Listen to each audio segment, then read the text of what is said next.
సామాన్య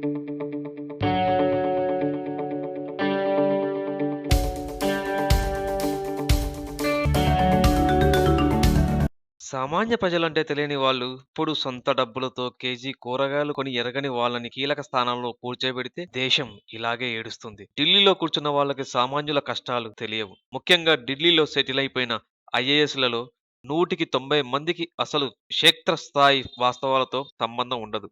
దేశమంటే ఏంటో తెలియని ఓ ప్రబుద్ధుడిని ప్రధాని నరేంద్ర మోడీ నీతి ఆయోగ్ సీఈఓగా నియమించారు. ఆయన పేరు అమితాబ్ కాంత్. అమితాబ్ బచ్చన్ అంటే మోడీకి ఇష్టం కాబట్టి ఆ పేరు ఉన్న ఈయనకి కీలక పదవి ఇచ్చారేమో తెలియదు కానీ, ఈ మేధావి గారు ఏం చెప్తున్నారంటే 2020 నాటికి అంటే 3 ఏళ్లలో దేశంలో ఉన్న ఏటీఎంలు, డెబిట్ కార్డులు, స్వైపింగ్ మిషన్‌లు అన్నీ నిరుపయోగంగా మారతాయట. టెక్నాలజీ విపరీతంగా పెరిగిపోతుందని, ఇక లావాదేవీలన్నీ వేలిముద్రలు, మొబైల్ ఫోన్ ఆధారంగానే సాగుతాయని ఇతను చెప్తున్నాడు.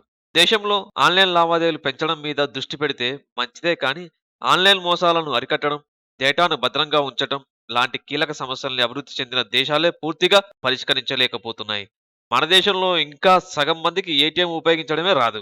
అలాంటిది 3 ఏళ్లలో పూర్తిగా మొబైల్ బయోమెట్రిక్ బ్యాంకింగ్ చేస్తామంటే హాస్యాస్పదంగా ఉంది.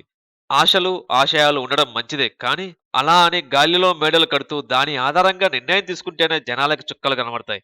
కాస్త నేల మీద నిలబడి మన ప్రభుత్వాల విధానాలు రూపొందిస్తే మంచిదని చాలా మంది అనుకుంటున్నారు.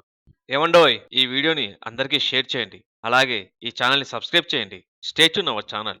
జై స్వచ్ఛ భారత్. జై హింద్.